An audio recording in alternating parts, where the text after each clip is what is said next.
Hey Bay Youth, it's Perpetua. I hope you had a great week and are ready for the service we have for you today. First, let's start with some announcements. This Tuesday, August 4th, we are having our outdoor worship night. It's going to be a socially distant evening full of community, prayer, and worship. Check-in will begin at 6:30 and the event will be from 7 to 8 p.m. Make sure to register with the link in our bio. Since we're meeting up this Tuesday in person, our Zoom groups will be next week, Tuesday the 11th. Combined Invite Nights are coming back. So save the day, it'll be on Tuesday, August 18th at 7 p.m. The registration link will be in our bio on Wednesday, so keep an eye out for that. Now I'm going to turn it over to the worship team to lead us in a song.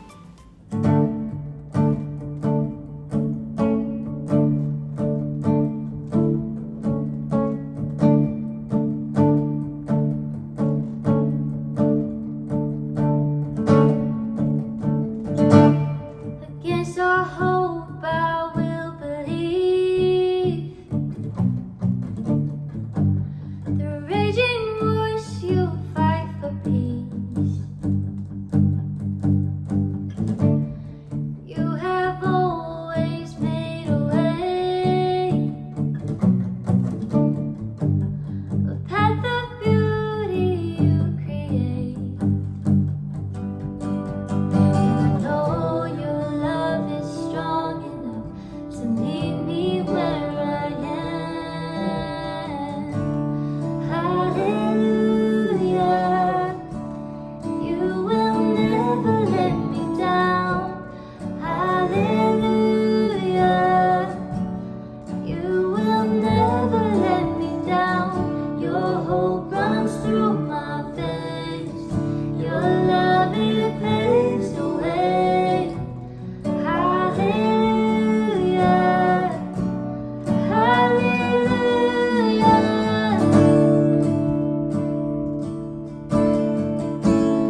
Hey Bay Youth, my name is Dustin and I get to serve with the amazing creative teams here at the Bay Church.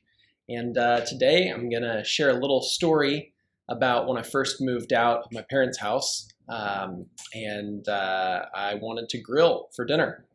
And I'd watched my dad many times growing up. Often I was the person that would get him his tongs or a pan or anything he had asked for in those moments, but this was my moment. And so I invited actually my parents and my sister and her husband over for dinner. And so I was super excited. I was going to grill a tri-tip. So I started by going out and lifting the bag of charcoal to put into the grill when the bottom of the bag fell out. And charcoal just kind of fell all over the ground. And it was in an atrium in the center of our home. And the ground was these like pebbles that were cemented in. Also known as aggregate, and the charcoal, most of it was getting stuck in the pebbles that was on the ground. It was like a thick paste. But what I started doing is I started pulling out what I could see as the driest charcoal to place in the grill, because I was like, okay, well, I've still got some good ones in here. So I pulled them and I put them in the grill. And meanwhile, also trying to clean up the ground because it was a mess. So once I got all the driest charcoal into the grill, I doused it with lighter fluid, which logically made a lot of sense to me at the time. And then I kept throwing matches at it, and it would light for a little while, and then it would go out. And probably spent about an hour, hour and a half. I don't know, time really got away from me at this point doing all of this. And then turns out I ran out of matches. So I walk all around our house, and finally, my roommate had a lighter, so I went and grabbed it. It was a small, like hand Bic lighter, and so I went and lit the charcoal again, trying to get the fire to go so I could grill. And it just continued to go out until I actually ran out of lighter fluid, and I was also burning my thumb because of how close I was. So at this point, things are not going good. My sister calls and lets me know that her and her husband aren't going to be able to make dinner. So I'm like, oh man, okay, well, I'm still going to do this. So, because and then I had also run out of lighter fluid. So I called a friend of mine and I said, hey, can you go to the store and grab lighter fluid and matches? So they arrive and give me the lighter fluid and the matches. And I, start going at it again. Fire kind of lights for a little bit, then it goes out. And as I'm doing this, and let me stress, I'm definitely still cleaning up the charcoal paste that's on the ground. And at this point in time, my parents call and they cancel and they say they can't make dinner either. So I'm like, man, this just couldn't be that great of a night. So my friend who had brought me the matches and the lighter fluid was the only person that ended up being there for dinner that night. And it was about 10:30 by the time we finally ate. We cut into the tri-tip, and what I was expecting to be everything that I had experienced when my dad would cook it was not. It tasted horribly of lighter fluid. The flavor was terrible. Wasn't really enjoyable. But all I could do at that point in time was kind of laugh and just be like, okay, well, this was my first try and go at this. One of the hardest but most helpful things that I've learned in my life has been the art of self-reflection. And in this moment, it would have been so easy to blame my dad. Why didn't you teach me better? Why didn't you spell it out in terms of like how to grill really well? I had seen him do it a bunch. But the lesson that I chose to learn here was really to take responsibility for myself and things that I wanted to learn in life. I literally just thought that I could do it after watching him for years and years and years without ever asking why or how. And I didn't put in any of the hard work to do something well. And that principle can apply to just about anything. But, God calls us to something far greater. He calls us to bring him our best. But if we wait for the information or for the knowledge to just fall in our lap, we may never be prepared to achieve our best. Okay, Dustin, you've told me a mildly funny story, and you then got serious and made me feel bad about something that I don't do very well. What now?